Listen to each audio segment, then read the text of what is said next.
Welcome back to IDFC First Bank Presents Leaders of Tomorrow Season 11. You're watching our special weekend edition, SuperAchievers Making New India, powered by VoiceWhat. In this segment, the spotlight is on D2C nutrition brand OZiva that offers a wide range of wellness products. My colleague Pooja Jain caught up with the founders Mihir, Gadani and Aarti Gill to understand the trends in India's health and wellness market and more. Listen in.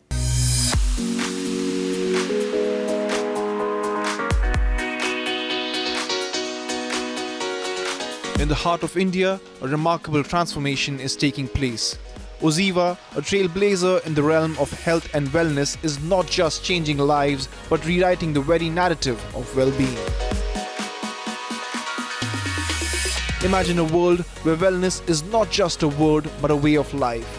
OZiva has dared to dream this dream and they are making it a reality. What's truly extraordinary is their commitment to quality. With cutting-edge manufacturing facilities right here in India, OZiva is not just made in India, it's made to inspire. From superfoods to protein supplements, they've got something for everyone, helping Indians embrace a healthier lifestyle. Today, we get up close and personal with the co-founders of OZiva, Aarti Gill and Mihir Gadani, and understand their backgrounds and personal motivations behind starting the company. So Aarti and Mihir, very curious to understand where you grew up, and how you ultimately came to co-found OZiva. Aarti, let's start with you. So I was born in Chandigarh, right? My mother is a doctor, now retired, right? And a lot of family members are into medical profession.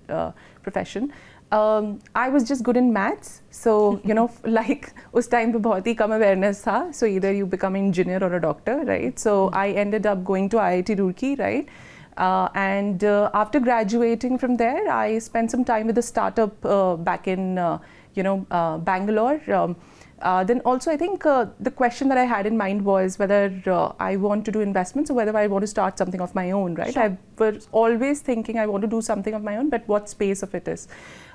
Spent some time with a social impact investment fund, right? Moved outside India to do my MBA. And I think that was the time when I started thinking that, it's already 26, I was already 26. So if I'm really passionate about, building my own venture, right, I need to do it now. Otherwise, it's just a dream, right? So you need to take action on that. So I decided to come back to India and, start basically this venture, right? And, very interesting thing, I had a beautiful business plan on paper, like extremely beautiful, like everything was working out really well. Right. And I think within the first year, I realized that it's not making sense, right? Like there were, when you make a plan on Excel, there are a lot of projections that you do, a lot of maths, right? But real world is very different, right? And after that, we spent almost like 2 years just understanding consumers. Sure. Like, forget what's happening globally, forget what the Excel is telling you, right? Just, spend some time with consumers, and that was a learning that, on ground gives you the best education, right? Right. So that was my journey, yeah. Mihir, over to you. So I come from Bombay, Mumbai, born and brought up here. Studied life sciences, and I graduated in biotechnology, did my master's with bioinformatics. And I was always passionate about fitness. I've been doing it since 2 decades, right from the school, college days. But, I was training a lot of people offline, right? Taking care of, their fitness as well. Right. That's how we met through a common friend while running a marathon, and our thoughts aligned, our visions aligned, that we want to make a lot of people healthier and better. And she had a business model which was very beautiful, and then of course we thought of doing it together in 2013, and that's how I joined her 6 months after she came back to India, and we got this rolling. Sure. Well, another question to the both of you. Now, entrepreneurs, irrespective of the sector, the size of their company, or their level of success, they ultimately face a lot of naysayers in their journey. How did you at the time silence those voices in your head, and where did you draw your inspiration from? I think my inspiration has always been Mihir, right? Basically, you know, so I come from a middle class background, right? We were never like, you know, we had a comfortable life, right? Basically, you know, you ask for something normal and you will get it, right? Parents will be able to invest in your education, right? So when I started this, right, and I met with a couple of failures early on, like 2-3 failures, I'm like, you know, it's very difficult to sustain, like, you know, this is a lot of, it creeps in negativity within you, right? When you actually continuously are on that path of rejections, right? And on the other side, Mihir comes from a background, he was born in a chawl in Mumbai. At the age of 15 or 16, he had to, you know, do a lot of odd jobs and kind of, figure out money to actually study, right?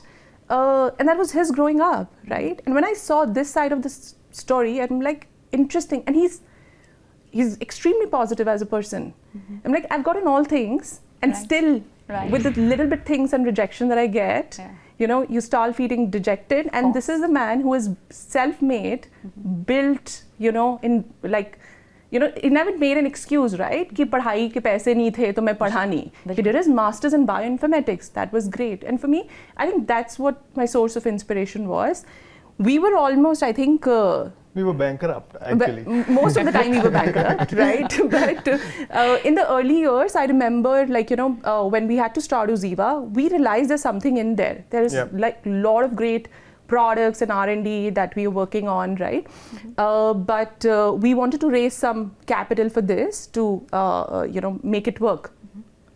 And we approached a lot of banks, almost rejected by 38 banks. 38 banks. He keeps a count of that, right?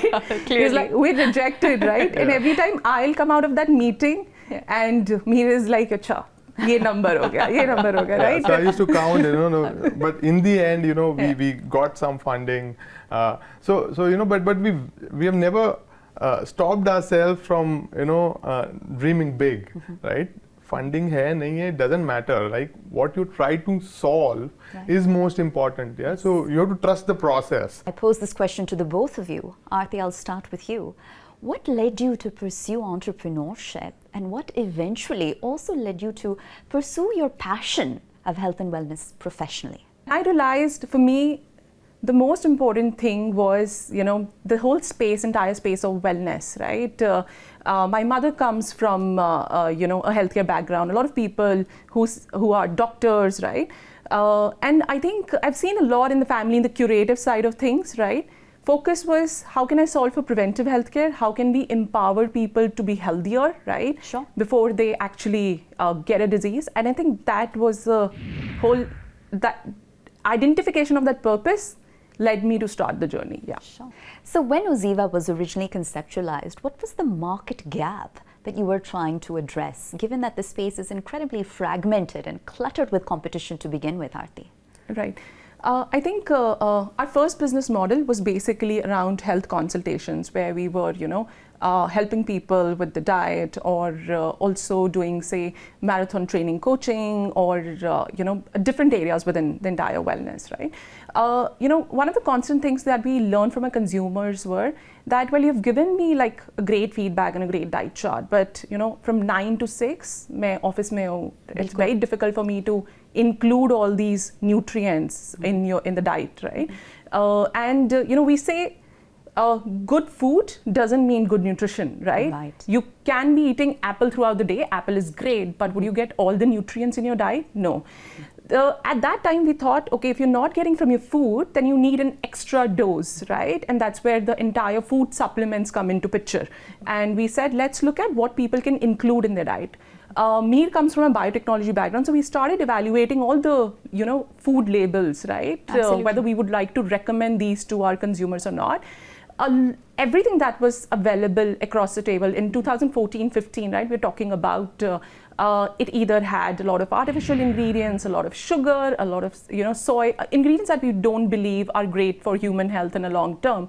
And I think that made us think, if it doesn't exist, should we create something of our own? Sure. And that's how OZiva was born.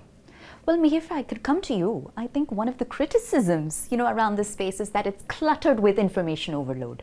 Yep. So what role does educating the consumer ultimately play in shaping health and wellness trends and in building that brand loyalty? Yeah, absolutely. This is, after the internet revolution from 2016, there is a lot of information available on the internet, and you don't know whether the information is right or wrong. So you need right kind of experts to guide you, right? So we have, done over the years, what we have done is we have done a lot of consultations and, a lot of connect with the consumer and showing them the right path, that what is right for you, why you lack certain ingredients or certain nutrient in your diet. And that's how we have built this brand with the, what we have done is we've taken a lot of feedbacks from the consumer that, this is what I'm having right now. So, to and fro with the consumers, right? And in the whole process, we have educated a lot of consumers as well, and that's how we have shaped our portfolio as well. At OZiva, product purity and product quality seem to be top priority. Yeah. But how do you ensure that that permeates across all stages of the sourcing and manufacturing process? Absolutely. So, what we have done over the years is we are India's first brand to get clean label certification from US, right? It's a really rigorous exercise what we have done to test our products. So in that, look, there are 300 different contaminants, food contaminants, which are present can be present in a lot of these supplements. There is a third party which tests this in US, right? So we've taken almost 1.5 to 2 years of time to test all our products onto that parameters, right? Those are, in India, the limit of a contaminant like, heavy metal or a pesticide is in ppm, that is parts per million, right? Whereas in US, with this clean label certification, it is in ppb, that is 1,000 times stricter, this parts per billion, right? So what we have done is we have gone ahead of the regulatory requirements and tested all our products for those 300 contaminants and heavy metals, right? And this happens throughout our value chain, right? On our raw materials, on our finished products, some BPAs, right? All these things are tested, and then we got this certification. From last 3 years. We have been getting the Purity Award for 10 of our products, right? Which is a one step ahead of the market what we are thinking, right? So that's how we have done the whole research, and we've taken a lot of effort to get to that level of purity. Well, Aarti, give us a sneak preview of what's on offer in the future, at OZiva. What can consumers look forward to? How are you ultimately eyeing a strategic expansion? I think so far we have a great portfolio, right? I think we've invested a lot, and we'll continue expanding into 3 spaces. One is the women's health, then another is skin health and hair health, right? I think for us, those 3 spaces will be the focus area. I think a lot of work will be done on consumer education and awareness, right? It could be with the help of, different content pieces, right, that we will work on, right? Working a lot with the, experts in the domain as well, right? I think it also starts with, making them understand also about the new technologies, new products that are coming, right? So a lot of work is happening on that front as well. So for us, the focus would be consumer education, I think, and trials, yes. All right. And Mihir, by way of closing comments for budding entrepreneurs that are still looking to find their footing, so to speak, in this space, what words of advice might you have? So, hard work, patience, and perseverance, and don't give up on your dreams. It will take years and years, but don't give up and trust the process. You have to trust the process and keep going. All right. Aarti, Mihir, thank you so much for taking the time to speak with us, and we wish you and the larger OZiva team all the continued success. Thank you. Thank you so much. With that, it's a wrap on this episode of IDFC First Bank Presents Leaders of Tomorrow Season 11. We hope you enjoyed the conversations. Thank you for watching. Goodbye.